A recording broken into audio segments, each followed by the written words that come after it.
Hi there friends, welcome back. So today the first thing we're going to do is get started on making this very brothy soup. In my Crohn's issues, I generally have trouble with the digestion. It's the as it goes through. So I have been making a very brothy soup, and that has been very nice to take to work for lunches.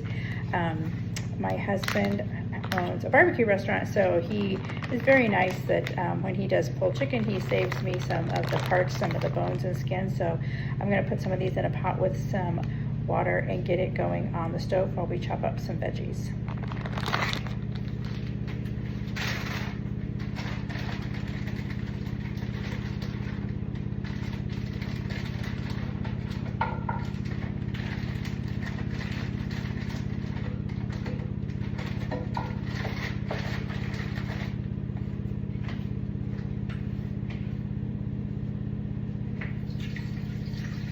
I've also been using this purified water, just a Brita filter water. I think it can't hurt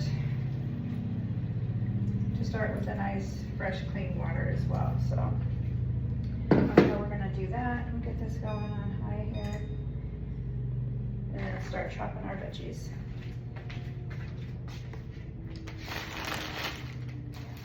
I love to do the traditional Mirepoix type thing. So we're gonna go with some onion here.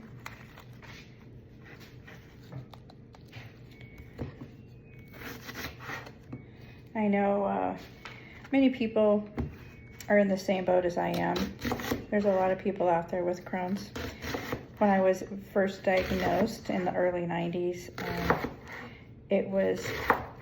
they just really couldn't believe it because they told me that that was an old person's disease, and here I was in my early 20s. So that was quite odd at the time, but unfortunately there seems to be more and more people with irritable bowel disease. I actually was diagnosed with Crohn's and ulcerative colitis at that time, but there are just a lot of digestive issues. And I will be 100% honest, I was not the best person when it came to what I was putting in my body. I lived on Diet Coke in college, and I just really didn't know that it wasn't good for me, you know. It was cheap. We could go down to the local liquor store down the street and fill up a giant mug for $1. And so, you know, we would do that every day, at least once a day back in college, you know. We were broke college kids. That was just a very affordable treat and what we thought was a necessity to fuel our bodies with the caffeine. And honestly, you know, the diet version, you know, everybody thought, or I thought anyway, that using the diet version was going to be better for me. And here we are now, fast forward, you know, 2025, and for some years now, they've been saying, oh my gosh, all of the things that are making it a diet drink are horrible for you. So yeah, I spent a lot of time consuming those products, and I'll be honest, I still crave them today. And I've been on a little bit of a, what I want to say, a little bit of a bender by drinking Diet Coke. Like I've had one every day for probably the last week and a half, and it's just horrendous on my body. And I'm making the commitment to myself to get back off of the soda, because I know how much better I felt in this last year when I was not drinking soda. And part of it's out of convenience. I won't lie. I mean, we lead a very, very busy life. I work full time. I help my husband at the restaurant part time. I'm an MBA student, and so I've got homework and studying and classes, and we just have a lot on our plates right now. So we're gonna try to get off that Diet Coke. We're gonna try to eat healthy. Got the onions all diced up here. It's going in the pot.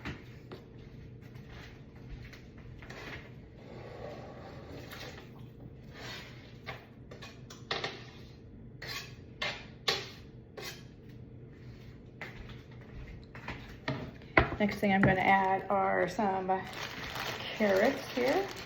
I will juice some carrots here in a bit as well, but I like to add a little carrot to my soup.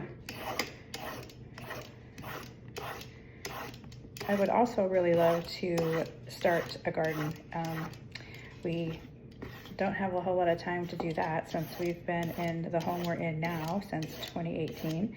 We have not had a garden as we have been food trucking and restauranting and doing all of the stuff that takes a tremendous amount of time. And so that's also on my to-do list, is to start producing some of the foods that we are eating. And you know, there's just something about the homegrown part. I remember when I was a kid, we had a garden all the time. My mom always had a garden. We canned every year. Gosh, you remember snapping the peas over the bowl, you know, getting the ends off and all that. Just a lot of really great memories doing those sorts of things. And just how much better the food really, really tasted. I'm ready to get back to that. It's unfortunate that our food supply, I'm here in the United States, has gotten so out of whack, crazy. Things just aren't healthy for us anymore. And you know, I was at the grocery store just the other day, and I used to get the tuna that I don't particularly care for the pouch version of the tuna, but they used to have tuna in the little tins with the pull back lid, so you could open it anywhere, not have to have a can opener, right? Well, none of those little cans have the pull back lid in my area anymore. And so I grabbed the pouch and I kind of looked at it for a minute, and then I looked at the cans and I noticed something that just befuddled me. You know, tuna is a 0 carb item. You know, you could pick to have it packed in water, or you could pick to have it packed in oil. However, the tuna in my town right now is no longer 0 carb. There are carbs in canned tuna, and there is vegetable broth in canned tuna. And I was just beside myself. I said to my husband, I'm like, when did this happen? When did we suddenly start adding vegetable broth to tuna? It just, I don't know. It's definitely a buyer beware world when it comes to food. And there's so many things that just really aren't very good for us these days. When I first started that was a horrible cut. When I first started my juicing journey over the summer, I was, you know, trying to find the best produce everywhere. And I did a lot of melons, and that was really, really, really good. Of course, now we're getting into fall time, and melons aren't exactly plentiful.